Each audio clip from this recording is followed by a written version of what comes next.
बिस्मिल्लाहिर्रहमानिर्रहीम। अल्लाह तेरी इबादत करते हैं और अल्लाह तेरे से मदद मांगते हैं। आज मैं अपने सारे पाकिस्तानियों को उनको खराजे तहसीन पेश करता हूं कि सिर्फ 24 घंटे के नोटिस में मेरी कॉल पे सारे पाकिस्तान के बड़े शहरों में इसी तरह मेरे बाशऊर कौम के लोग आज एक हकीकी आजादी की तहरीक में निकले। मैं उनको खराज तहसीन भी पेश करता हूं। या सामने खामोशी खामोशी खामोशी, एक खामोशी। और देखें, हमारी सारे तहरीके इंसाफ के जलसों में ख्वातीन आती हैं, सारे जलसों में आती है और सारे मेरे नौजवानों की जिम्मेदारी है कि उनका पूरी तरह ध्यान रखा जाए।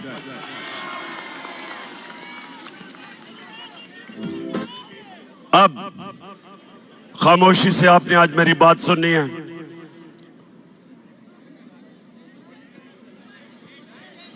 अब ये खामोशी खामोशी। देखें, जब चंगेज खान दुनिया में फतह करने के लिए निकला तो वो ये करता था कि जब एक शहर को फतह करता था तो वो उसके बाद लोगों की गर्दनें काट के उनकी खोपड़ियों को या एक पहाड़ी बनाता था और फिर थोड़े से लोगों को वो जुल्म दिखा के उनको छोड़ देता था। वो चारों तरफ चले जाते थे और वो सब दुनिया को चंगेज खान की दहशत बताते थे और उसके नतीजे में बहुत शहर लड़े बगैर ही हाथ खड़ा कर देते थे। जब उसकी दहशत का खौफ लोगों में आता था, लड़े बगैर ही लोग हाथ खड़े कर देते थे। सारी दुनिया पे छा गया वो, चुप, सारी दुनिया में छा गया। उसने अपने दौर में 3 करोड़ मुसलमानों का कत्ल किया। मुसलमान अपने अरूज पे थे। मैं ये आज आपको क्यों बता रहा हूं कि इस वक्त भी पाकिस्तान में लोगों के ऊपर दहशत फैलाई जा रही है गुलाम बनाने के लिए। ये गौर से सुने मेरी बात। ये जो शहबाज गिल से हुआ, ये इसलिए नहीं हुआ कि उसने कहा क्या। जो उसने कहा उससे बहुत ज्यादा नवाज शरीफ, शहबाज तो खैर बूट पॉलिश करता रहता है, नवाज शरीफ, आसिफ जरदारी, मरियम, ख्वाजा आसिफ, फजल रहमान डीजल, इन सब ने उससे बहुत ज्यादा ऐसी बातें की कि वाकई इस फौज के इदारे को नुकसान पहुंचाने की कोशिश की। तो इसलिए शहबाज गिल को नहीं पकड़ा कि उसने कहा क्या था, उसको इसलिए पकड़ा, उसके ऊपर तशद्दुद किया।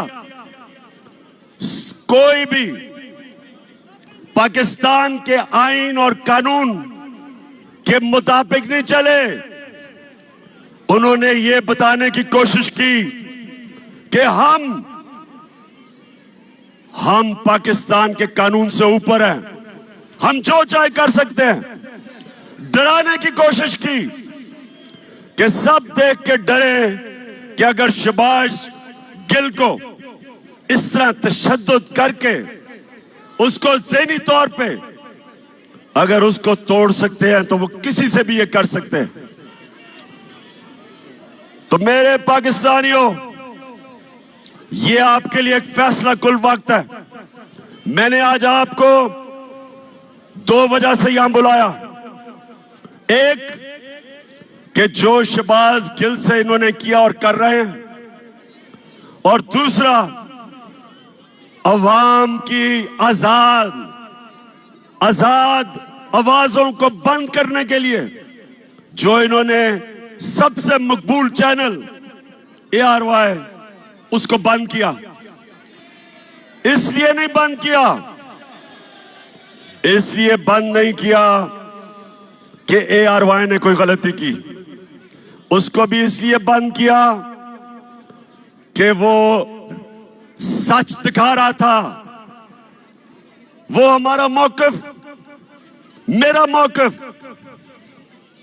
अवाम का मौकिफ वो पब्लिक के सामने लेके आ रहा था, इसलिए उसको बंद किया। और बाकी चैनल्स को खौफ फैलाया कि अगर तुम लाइन में ना आ गए तो इसी तरह तुम्हें भी बंद करेंगे और नुकसान पहुंचाएंगे। तो मेरे पाकिस्तानियों, मैं आज इसलिए आपको सिर्फ 24 घंटे नोटिस में आप सबको बुलाया। ये बड़ा अहम वक्त है पाकिस्तान में, फैसला कुन वक्त है, डिफाइनिंग मोमेंट है। ये ऐसा वक्त है कि अगर हम इस खौफ के बुत के सामने झुक गए, हमारे सामने गुलामी है। हमेशा दुनिया की तारीख में फिरौन और डिक्टेटर्स और बादशाह वो लोगों को गुलाम बनाते थे खौफ के ऊपर। वो लोगों को गुलाम बनाते थे मीडिया का, लोगों की आवाजें बंद करके वो लोगों को पर काबू पा जाते थे, लोगों की तनकीद खत्म करके। इस तरह अवाम गुलाम बन जाती है। तो आज हम सब ने सबसे पहली चीज कि हम सब ने इस जुल्म का मुकाबला करना है।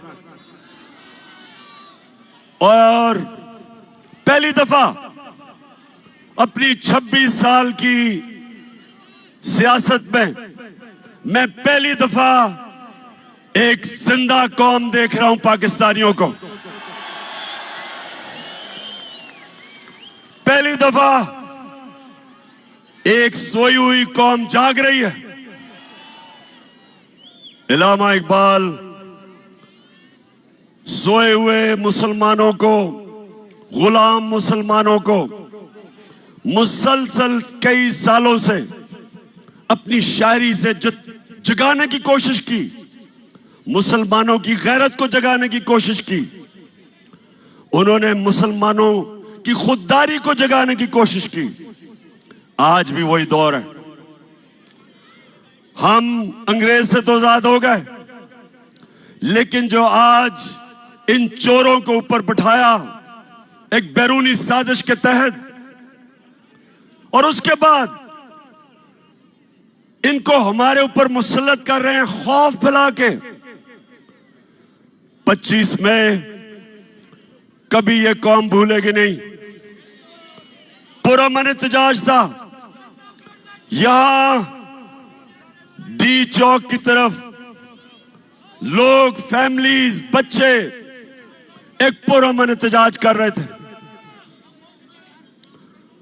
और उस पुरअमन एहतजाज को जिस दहशतगर्दी से दहशत फैलाई गई, सामने नजर आ रहा है रेंजर्स को और पुलिस को। औरतें, बच्चे, फैमिलीज हैं, उनके ऊपर जिस बेदर्दी से इन्होंने शेलिंग की, सिर्फ एक मकसद था कि इन चोरों को हम किसी तरह, इन चोरों को जो हमारे ऊपर मुसल्लत किया, हम किसी तरह तस्लीम कर लें। सब सुन लो, ये चोरों को, जो चोरों का टोला है, जो थ्री स्टूडेंट्स हैं, जो बाहर भगोड़ा बैठा है, आज सब सुन लो, ये कौम जाग गई है, बेदार हो गई है, शऊर आ गया। आप जो मर्जी कर लें, जितना मर्जी खौफ फैलाने की कोशिश करें, मीडिया को डराएं, सोशल मीडिया के एक्टिविस्ट को उठा लें, उनको धमकियां दें, उनके ऊपर एक्शन लेने से उनको डराएं। ये मैं आज चैलेंज करता हूं आपको। जो मर्जी आप कर लें, जो मर्जी आप करें, आप ये अवाम के समुंदर को जो आजादी चाहता है, आप नहीं रोक सकते।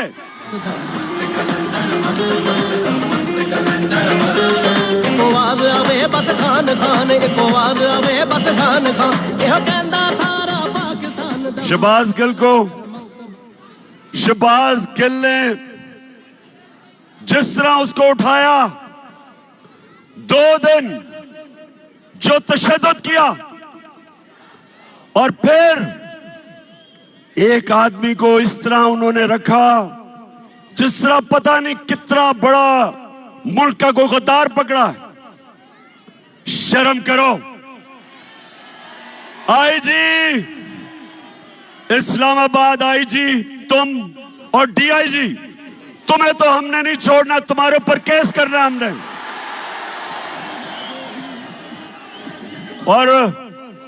और मैजिस्ट्रेट साहिबा ज़ेबा, आप भी तैयार हो जाएं, आपके ऊपर भी हम एक्शन लेंगे। आप सबको शर्म आनी चाहिए कि एक आदमी को, जिसको उस चीज के ऊपर जो तशद्दुद किया, अगर क्या कमजोरी को एक कमजोर आदमी मिला, उसी को आपने करना था। फजल रहमान से जान जाती है। और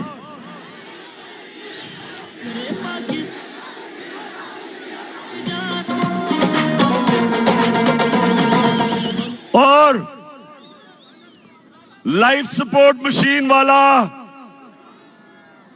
ख्वाजा आसिफ, जो कहता है हमें तो अमेरिका के जूते पॉलिश करने चाहिए क्योंकि हम लाइफ सपोर्ट मशीन पे हैं। दोस्तियों की वजह से वो जो मर्जी कह दे, उसके ऊपर कुछ नहीं करना। फिक्र ना करो, हम केस करने लगे हैं इनके ऊपर। हम, अगर गिल के ऊपर केस हो सकता है तो ये सारे फजलू के ऊपर, नवाज शरीफ के ऊपर, राना सनाउल्लाह, इन सब के ऊपर हम केस करने लगे हैं। क्योंकि मेरे पाकिस्तानियों, सुन लो मेरी बात, कौम आजाद होती है इंसाफ से, रूल ऑफ लॉ से। जब कानून की हुक्मरानी होती है तब एक कौम को हुकूक मिलते हैं और वो आजाद होते हैं। कभी कोई कौम इस तरह के, जो इन्होंने खौफजदा करके लोगों को गुलाम बनाने की कोशिश की, कभी कौम कोई बड़े काम नहीं करती। परवाज तो उस कौम की होती है जो आजाद होती है, जिसके लोग आजाद होते हैं और इंसाफ आजाद करता है। और हमारी जंग आइन की बालादस्ती, रूल ऑफ लॉ, ये है हमारी जंग। जो गिल से इन्होंने किया, इन्होंने कानून की बालादस्ती की धज्जियां उड़ा दी। मैंने आज अपने वकीलों को मिला हूं। हम इंशाल्लाह आईजी, डीआईजी पे केस, इस खातून के ऊपर केस, जो मैजिस्ट्रेट जिसने रिमांड दे दी उसको, पता था कि जुल्म हुआ उसके ऊपर, पता था, फिर उसके बावजूद उसने उसको बेल नहीं दी।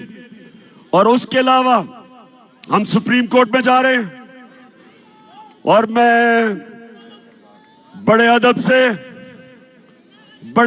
अपने सुप्रीम कोर्ट को कहता हूं कि सारी कौम आपकी तरफ देख रही है। आपकी जिम्मेदारी है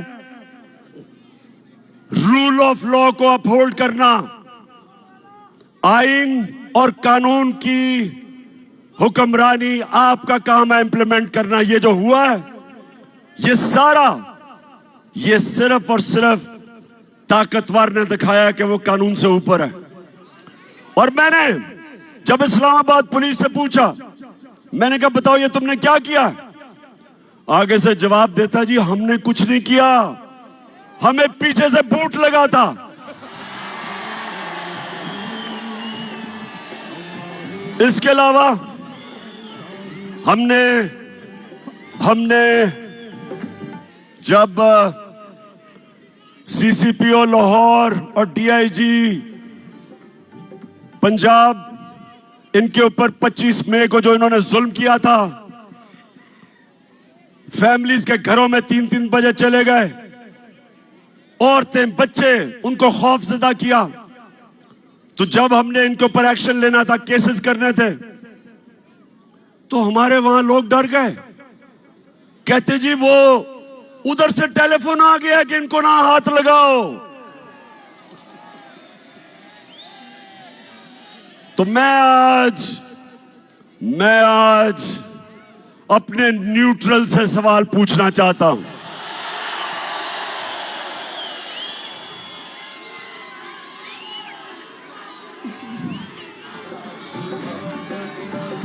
मुझे ये बताएं, क्या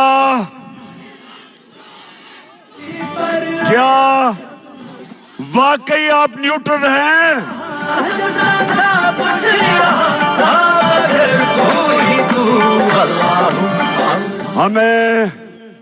हमें तो कहा गया कि दी हम तो न्यूट्रल हैं, बाहर की अगर साजिश हुई थी तो हमने तो पीछे हट गए थे। बिस्मिल्लाह कि माशाल्लाह आप हमारी जो एजेंसी है, और मैं जानता हूं कि हमारी एजेंसी दुनिया में ताकतवर बेहतरीन एजेंसीज हैं, तो आपको तो पता चल गया होगा साजिश का। चले, लेकिन आपने फैसला किया तो हम पीछे बैठ जाते हैं, ठीक है जी। लेकिन अब क्या हो रहा है? अब तो जिसको कहें जो जुल्म करता है, पंजाब में हमने जब उनसे पूछा, वो कहते जी हमें तो जी पीछे से हुक्म आया था। इधर अब इस्लामाबाद पुलिस कहती है नहीं जी हमने तो किया ही कुछ नहीं। तो मैं सवाल आज पूछ रहा हूं, मैं अपने न्यूट्रल्स को कहना चाहता हूं कि देखें, ये मुल्क का मसला है, ये पाकिस्तान का मसला है।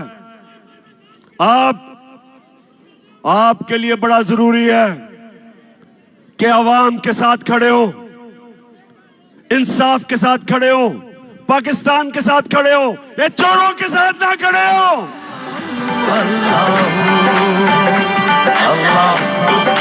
आपके जज्बात महसूस करना चाहता हूं, हाथ नजर आएंगे तो पता लगेगा उम्मीद हमारी कहां है, किससे है। मैं आप ARY की बात करना चाहता हूं। ये जो दबाव मीडिया पे डाला जा रहा है, कभी इस तरह का प्रेशर मीडिया पे नहीं पड़ा।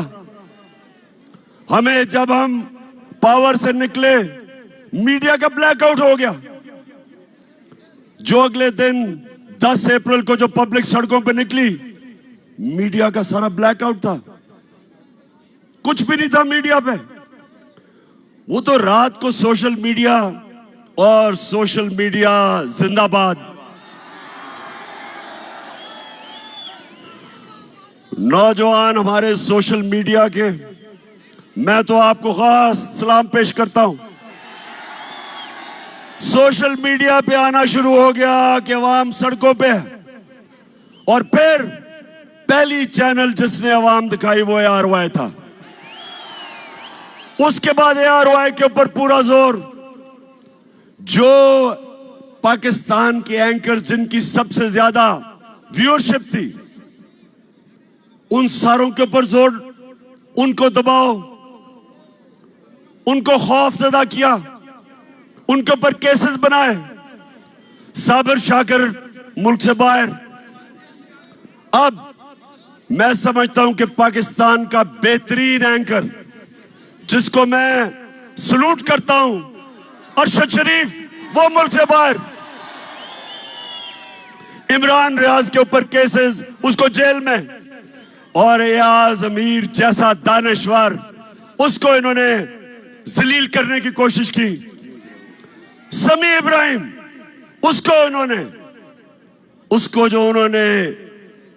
उसको भी जलील करने की कोशिश की, टीवी पे था।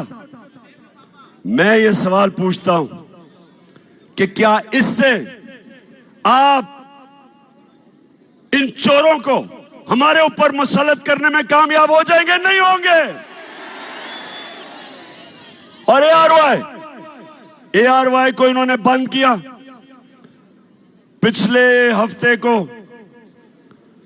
जब हमारा हॉकी स्टेडियम में जलसा था, जलसा तो हमने इधर करना था इस्लामाबाद में, लेकिन इन्होंने किसी को भिजवा दिया यहां। तो मैं तो वैसे उनका शुक्र अदा भी करता हूं कि अच्छा वो यहां आ गए और हम हॉकी स्टेडियम में चले गए। लेकिन अब ARY नहीं दिखा रहा था, तो जिस चैनल ने उसको दिखाया, बोल टेलीविजन, सारी कौम उधर देखना शुरू हो गई, उसकी रेटिंग ऊपर चली गई। तो अगर किसी का ख्याल है कि आजकल के जमाने में मीडिया को बंद करके ये लुटेरों के टोले को हमें कबूल करवा देंगे, आप किसी और दुनिया में रह रहे हैं। कोई रोक नहीं सकता। सुन लें, मैं सारों को आज सुना रहा हूं जो सुनना चाहते हैं। कोई रोक नहीं सकता। जिधर पाकिस्तान जा रहा है, पाकिस्तान हकीकी आजादी की तरफ जा रहा है, वो आप रोक नहीं सकते। जो रास्ते में आएगा बह जाएगा। अब कल इंशाअल्लाह लियाकत बाग में मैं बड़ा अपनी आवाम को पूरा रोड मैप देने लगा हूं कि मैं अब से मुसलसल पाकिस्तान की सड़कों पे होऊंगा। कल से सारे पाकिस्तान का मेरा प्रोग्राम बनाया है। मैं अपनी आवाम को अपने साथ मिलाऊंगा और मैं अपनी कौम को समझाऊंगा, अपने बच्चों को, अपनी बहनों को। बुजुर्ग तो जानते हैं जिन्होंने देखा था पाकिस्तान बनते हुए। मैं सारों को तैयार करूंगा और इस मुल्क, हमारा मुल्क कभी बड़ा वो मुल्क नहीं बन सकता जो बनना था, जो इलामा इकबाल की ख्वाब थी, कायदे आजम की जद्दोजहद थी। वो तब तक नहीं बनेगा जब तक हम अपनी गुलामी की जंजीरें नहीं तोड़ते। ये जो गिल से हुआ, ये हमें गुलाम बनाने के लिए था। ये जो ARY से हुआ, ये हमारा मुंह बंद करने के लिए था। ये आजादी की आवाजें बंद करने के लिए था। और ये हमें इन चोरों का गुलाम बनाने के लिए था। मैं निकलूंगा, जिस तरह मैंने कहा, कल से मैं लियाकत बाग में अपनी सारी कौम को अपना रोड मैप दूंगा और मैं इंशाअल्लाह अपनी सारी कौम को तैयार करूंगा कि ये जो यहां का हलाकू खान है, जो कोशिश कर रहा है कि खौफ की वजह से ये शहबाज गिल को मिसाल बना के हमें डराने की कोशिश कर रहा है, उन सबको और अपनी कौम को एक कुरान की आयत का मतलब समझाऊंगा कि कुरान में अल्लाह कहता है जो लोग ईमान ले आए अल्लाह उनके खौफ दूर कर देता है, और जो सारी जंजीरें तोड़ता है, जो सारी जंजीरें तोड़ता है, जो मेरे नबी सल्लल्लाहु अलैहि वसल्लम ने मदीना की रियासत में इंसानों को आजाद किया था, वो था ला इलाहा इल्लल्लाह। ला इलाहा इल्लल्लाह का मतलब कि इंसान आजाद हो जाता है जब एक अल्लाह के सामने झुकता है, और दूसरा कि तेरा मेरा रिश्ता क्या ला इलाहा इल्लल्लाह, उसका मतलब कि चाहे वो बलूचिस्तान में बैठा हो, चाहे वो गिलगित में हो, चाहे वो कबायली इलाके में, कराची में, सिंध, जिधर भी, हमारी जुबानें मुख्तलिफ है, हमारा कल्चर मुख्तलिफ है, लेकिन ला इलाहा इल्लल्लाह हमें एक कौम बनाता है, और इस एक कौम ने इंशाअल्लाह हकीकी आजादी लेके रहना है। पाकिस्तान जिंदाबाद।